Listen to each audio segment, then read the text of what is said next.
अच्छे लाडले प्राणवान कवि हैं। राजस्थान की हल्दी घाटी की ओर से कर्ण की कर्मस्थली करनाल को प्रणाम करता हूँ। मोची का दायित्व मुझे सौंपा गया है।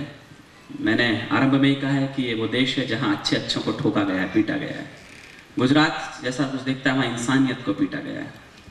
आदरणीय राजन जी की दो लाइन मेरे जहन में उभरती हैं, वतन की जो हालत बताने लगेंगे तो पत्थर भी आंसू बहाने लगेंगे, कहीं भीड़ में खो गई आदमियत उसे ढूंढने में जमाने लगेंगे। हम उस आदमियत को ढूंढने का प्रयास करते हैं।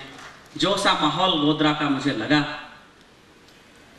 कहीं बशीर बद्र का एक शेर जहन में उभरता है, लोग टूट जाते हैं एक घर बनाने में, लोग टूट जाते हैं एक घर बनाने में, तुम तरस नहीं खाते बस्तियां जलाने में। कहीं देश का वातावरण ऐसा होता है। और खुद कहता हूं, अशोकदा बिल्कुल चार पंक्तियां नहीं कहता हूं कि गांधी की धरती हिंसा की उग्र लहर में झूल गई और अयोध्या श्री राम के आदर्शों को भूल गई। इनको ना मंदिर से मतलब ना उनको मस्जिद से काम, ये सब इसमें खोज रहे हैं कुर्सी के ऐशो आराम, ये सब इसमें खोज रहे हैं कुर्सी के ऐशो आराम। आइए, लेकिन मैं थोड़ा सा अलग हटता हूं इन सब हालातों से। देश और देश के बाहर जो कुछ देखता हूं, उसे महसूस करता हूं, आप तक पहुंचाता हूं। पिछले दिनों जो कुछ संसद के गलियारों में घटित हुआ, उस पर आदरणीय पुलिस विभाग के अधिकारी महोदय मौजूद हैं। उनकी उपस्थिति में उन्हें बधाई देता हूं कि उन लोगों ने एक श्रेष्ठ कार्य करके संसद की एक गरिमा को बचाया। वरना उस दिन संसद का जो कुछ हाल था वो शायद उसकी तस्वीर कुछ और रही होती। चार पंक्तियां निवेदन करता हूं। उसके बावजूद भी कहते हैं कि इस देश में उग्रवाद से बड़ी शांति से बातचीत होनी चाहिए और उससे बड़ी टेबल पर बैठकर बात होनी चाहिए। पाकिस्तान पर हम वार्ताएं करके पहुंचते हैं। कुछ पंक्तियां कहना चाहता हूं और इस खामोश से पांडाल को तालियों की गड़गड़ाहट के बीच गूंजाता है, देखना भी चाहता हूं और कोशिश भी करता हूं सुनना। चार पंक्तियां मैं अटल जी से निवेदन करता हूं, जो बार बार वार्ताओं के दौर लेकर पाकिस्तान के दरवाजे पर पहुंचते हैं, बावजूद इसके कि सारे प्रमाण हमारे पास मौजूद होते हैं। चंद पंक्तियां सुनेगा कि बार बार वार्ता से कोई फायदा नहीं है, बात इतनी अटल जानते हैं क्यों नहीं। और अगली पंक्ति पाकिस्तान का चरित्र उजागर करती हो। पूरे पांडाल की तालियां मैं चाहता हूं, ऊपर से भी चाहता हूं कि बार बार वार्ता से कोई फायदा नहीं है, बात इतनी अटल जानते हैं क्यों नहीं। और कुत्ते वाली पूंछ है ये सीधी कभी होगी नहीं, काटनी पड़ेगी आप मानते हैं क्यों नहीं। अब जो कहना चाहता हूं समझना कि कुत्ते वाली पूंछ है ये सीधी कभी होगी नहीं, काटनी पड़ेगी आप मानते हैं क्यों नहीं। तो जिन लोगों ने हजारों घर ही उजाड़ दिए, ऐसे जाहिलों पे तीर तानते हो क्यों नहीं। और पूरे पाकिस्तान पर अपना तिरंगा फहरे, एक ऐसा युद्ध आप ठानते हो क्यों नहीं। पूरे पाकिस्तान पर अपना तिरंगा फहरे, एक ऐसा युद्ध आप ठानते हो क्यों नहीं। कैसा युद्ध, कैसा, किसका युद्ध। हमारे पत्रकार मित्र बैठे हो, मेरी बात को ध्यानपूर्वक सुनना। 462 आतंकवादी आज भी इस देश की जेलों में कैद हैं, जिन्होंने पाकिस्तान के बॉर्डर को क्रॉस करते हुए पकड़ लिया था। दिल्ली को फुर्सत नहीं मिली हम उनके ऊपर एक मुकदमा तो दायर कर सकें। हमारे शौर्य पदक प्राप्त पुलिस विजेता सैनिक उन्हें बिरयानी और मुर्गे परोसते नजर आते हैं। क्या करें कि इस देश में आतंकवादियों का ये माहौल एक बार ठंडा हो जाए। चार पंक्ति हल्दी घाटी का बेटा सौंपता है, इन आतंकवादियों के साथ किया क्या जाए ताकि हम इन्हें वापस कांधार के हवाई अड्डे पर नहीं छोड़ सकें, ताकि वीरप्पन को फिरौती में नहीं दे सकें। मैं कहने की हिम्मत करता हूं, आप सुनने का हौसला पैदा करना कि आग को बढ़ाओगे तो और बढ़ जाएगी, ये हो सके तो इसे तीव्र जलधार दीजिए। और क्रूरता को क्रूरता से ही मिटाना पड़ता है, प्यार मांगता हो उसे खूब प्यार दीजिए। फैसला सुनना, अच्छा लगे समर्थन भी देना। प्यार मांगता हो उसे खूब प्यार दीजिए, तो सांप के सपनों को भी घर में न पालिएगा, इनके तो हर फन पे प्रहार कीजिए। और 10-10 साल इन्हें जेलों में न बंद रखो, इन्हें मुठभेड़ में ही गोली मार दीजिए, इन्हें मुठभेड़ में ही गोली मार दीजिए। जिस दिन हम ये कर लेंगे न उस दिन कांधार के हवाई अड्डे पर झुकती हुई सरकारें नजर आएंगी, न हम वीरप्पन के सामने गिड़गिड़ाते नजर आएंगे। एक बिल्कुल ताजा कविता, जैसा मैंने जिक्र किया है, मैं घड़ी की सुइयों को देख करके बैटिंग कर रहा हूं, मुझे बहुत सीमित ओवरों के अंदर अपने छक्के मुझे लगाने हैं। एक ताजा कविता आपके बीच कहता हूं जो कुछ संसद के गलियारे में हुआ, और हमने कहा कि साहब हम इसके बारे में बड़े ठोस कदम उठाएंगे। दुर्भाग्य यह है इस देश का कि हमारे कदम इतने ठोस होते हैं कि वो उठ नहीं पाते हैं।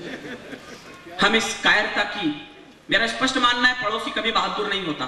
हम लोग कायर होते हैं तो उसकी क्रूरता ही वीरता की निशानियां दिखाई देने लगती हैं। एक बिल्कुल ताजा हालत पर कविता कहता हूं, सुनना शायद आपको अच्छे लगे कि कब तक हम दोहराएंगे इस कायरता की भाषा को।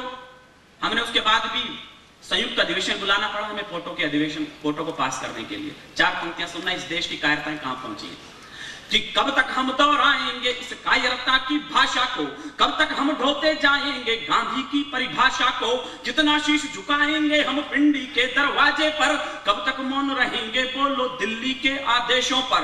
अब तो उसने संसद पर भी आकर हमला बोल दिया, अब तो उसने संसद पर भी आकर हमला बोल दिया, और हमारे बड़बोलेपन की पोलों को खोल दिया। और हम इन 2 लाइनों पर हौसला देना, क्या चाहता है ये देश, और हमारे बड़बोलेपन की पोलों को खोल दिया। तो फिर हमको भी उसकी ही सीमा तक बढ़ जाने दो, तो फिर हमको भी उसकी ही सीमा तक बढ़ जाने दो। अब तो आतंकी अड्डों तक सेना को चढ़ जाने दो, अब तो आतंकी अड्डों तक सेना को चढ़ जाने दो। जिनके भाषण सुनते थे हम, चिंता मत करना, मोर्चे पर डटे रहना, टाइगर हिल से हटना मत। जब आतंकवादी आए तो रास्ते खोज रहे थे किस रास्ते से बाहर निकला जाए। 4 पंक्तियां सुनना, शायद कड़वी हो लेकिन सच्ची है, इसे हौसला करता हूं। कि तुमको फर्क नहीं पड़ता है उनके मरने जीने में। उन 8 पुलिस के जवानों को प्रणाम करते हुए 4 पंक्ति कहता हूं, शायद समझ जाए आप। कि तुमको फर्क नहीं पड़ता है उनके मरने जीने पे, जो संगीने झेल रहे थे अपने नंगे सीने पे। तुम तो छिपकर बैठ गए थे संसद की दीवारों में। इशारा समझना मैं क्या बोलता हूं।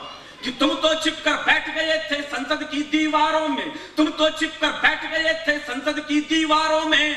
हमने 5 शेर खोए तो चंद सियार बचाने में, हमने 5 शेर खोए तो चंद सियार बचाने में।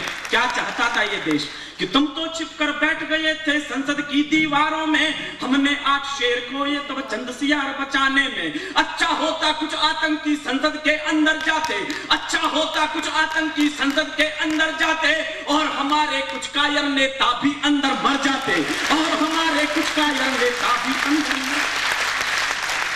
और हमारे कुछ कायर नेता भी अंदर मर जाते। जाने किस दिन नींद खुलेगी अपनी कायर दिल्ली की, कितने सैनिक भेंट चढ़ेंगे खूनी डायर दिल्ली की। और उम्मीद करता हूं कि ये काम हिंदुस्तान में न हो जो पाकिस्तान में हो चुका है, लेकिन डर लगता है इसलिए लिखता हूं और बोलता भी हूं। कि तुम तो छिपकर बैठ गए थे संसद की दीवारों में, इतना खून नहीं छिड़को कि मौसम फागी हो जाए, इतना खून नहीं छिड़को कि मौसम फागी हो जाए। सेना को इतना मत रोको सैनिक बागी हो जाए, सेना को इतना मत रोको सैनिक बागी हो जाए।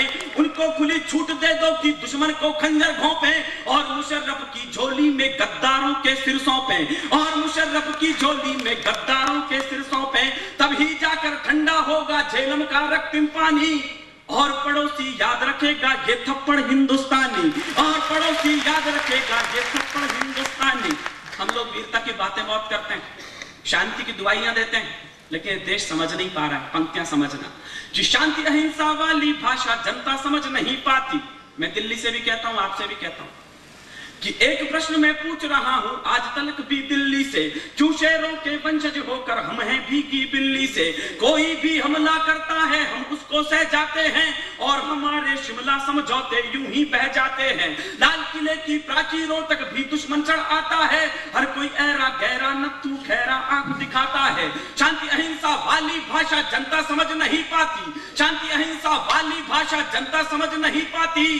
क्या सुभाष की भाषा तुमको बिल्कुल याद नहीं आती, क्या सुभाष की भाषा तुमको बिल्कुल याद नहीं आती। और माननीय अटल जी से 2 पंक्ति निवेदित करता हूं। मैं राजस्थान यूनिवर्सिटी में था तो उनके भाषण सुनता रहता था, और यही वो विद्यार्थी है जिसने 72 अखिल भारतीय वाद विवाद प्रतियोगिता की शील्डें राजस्थान विश्वविद्यालय के नाम जब्त कर दी थी। मुझे लगा था एक शेर दिल्ली के सिंहासन की ओर चला, लेकिन कई बार लगता है ये शेर कहीं सर्कस का शेर तो नहीं हो गया।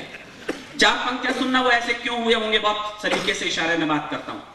कि शांति अहिंसा वाली भाषा जनता समझ नहीं पाती, क्या सुभाष की भाषा तुमको बिल्कुल याद नहीं आती। मानी भूल गए हो तुम ही अपनी सिंह दहाड़ों के, जो सीने दहला देती थी कायर क्रूर पहाड़ों के। और समझ जाओ तो मुझे बताना कि मेरा इशारा आप समझ गए हो। जो सीने दहला देती थी कायर क्रूर पहाड़ों के, जब जंगल का राजा बकरी के घर जाने लगता है, जब जंगल का राजा बकरी के घर जाने लगता है, तो कुछ दिन में वो भी बकरी सामने आने लगता है, तो कुछ दिन में वो भी बकरी सामने आने लगता है।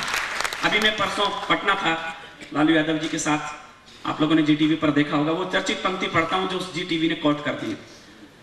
पता नहीं कैसे कर दिया, मैं ऐसा हिम्मत कैसे उस कैमरे ने जुटाई है, उसे भी धन्यवाद देता हूं। मैं पिछले दिनों उड़ीसा में था तो एक मंत्री महोदय बैठे थे, कहने लगा विनीत तुम इन सैनिकों के बारे में बड़ी बड़ी बातें करते हो, चाहते क्या हो? देश की सरकार ने 10-10 लाख के चेक दिए उन्हें जो कारगिल की चोटियों पर शहीद हो गए, या संसद के गलियारों में जो सैनिक शहीद हो गए। मुझे लगा शहीदों की शहादत की कीमत रुपयों की कुछ गड्डी से तोली जा रही है।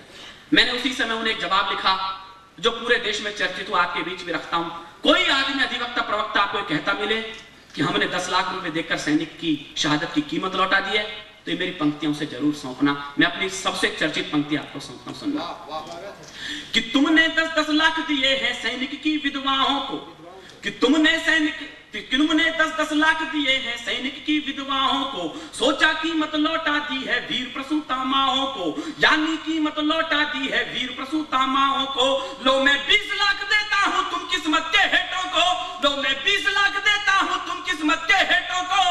हिम्मत हो तो मंत्री भेजे लड़ने अपने बेटों को, हिम्मत हो तो मंत्री भेजे लड़ने अपने बेटों को, हिम्मत हो तो मंत्री भेजे लड़ने अपने बेटों को। तब करना तुम शांति वार्ता जाकर पूरी दुनिया से, शांति दूत की पदवी लेना अमेरिका या रसिया से। धरती के बेटे सीमा पर अपना लहू बहाते हैं, लेकिन कायर दिल्ली वाले शांति दूत कहाते हैं। अच्छा होता हम अपने हर सैनिक का बदला लेते और पड़ोसी को उसकी सब औकातें बतला देते।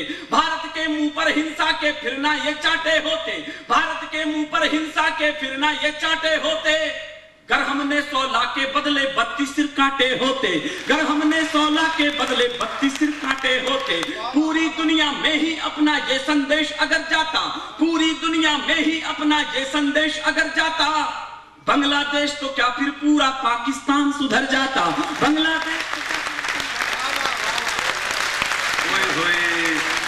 लाइन लिखना तो सीख लो।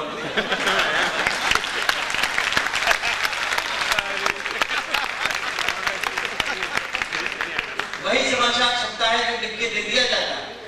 कई बार ऐसा होता है कि समाचार पहले दे दिया, घटना बाद में हुई। तो वे कवि जो कवि सम्मेलन में आए ही नहीं थे, उनकी कविताओं की भूरी भूरी प्रशंसा कर दी जाती है, और जिन्होंने पढ़ा और तालियां को बटोरी उन पर धूरी भी नहीं डाली जाती है, दूध भी नहीं डाली जाती। पाकिस्तान को क्या कहें, तो हमारा पड़ोसी है पाकिस्तान, लेकिन एक बात का नहीं रखता ध्यान कि पड़ोसी होता है एक दूसरे का सहारा। क्या हुआ जो तूने घुसपैठ की और हमने तुझे मारा। देख यारा, तेरे यहाँ भी गरीब जनता है, हमारे यहाँ भी गरीब जनता है। बिगाड़ने से भला क्या बनता है, और तू ये बना दे तेरे यहाँ क्या बनता है, ये बता दे। सब तो माल बाहर से मंगाता है। तो मुझे तानथाम कमलेश कुमारी को नमन करता हूँ। ये उन सिपाहियों के नाम हैं जिन्होंने संसद में प्रविष्ट नहीं होने दिया आतंकवाद। वे आतंकवादी अंदर चले जाते, क्या करते मैं और आप हो सकता है विनीत से सहमत न हो। ताली बजाना तो बड़ा अच्छा लगता है, क्योंकि जब कोई बस फूकी जा रही होती है तो प्यारा चौबेल नारी, या इसको कहते थे चौबेल कसाई, तो भी ये कसाले से दिखा देता कि कसाई। नाई तो इसने दिखा ही दिया, नहीं जी ऐसे ही रहे होंगे, सूढ़ का अंतर। और आप इस तरह से भी देख लीजिए कि भगवान जी इधर हैं, सवारी उनके पास में बैठी हुई है। हम दोनों अनेक बार अनेक यात्राएं कर चुके हैं, देश की विदेश की, खूब आनंद नहीं था। ऐसी वैसी से तब का रहता है। अब तालियां जोरदार हो जाए ताकि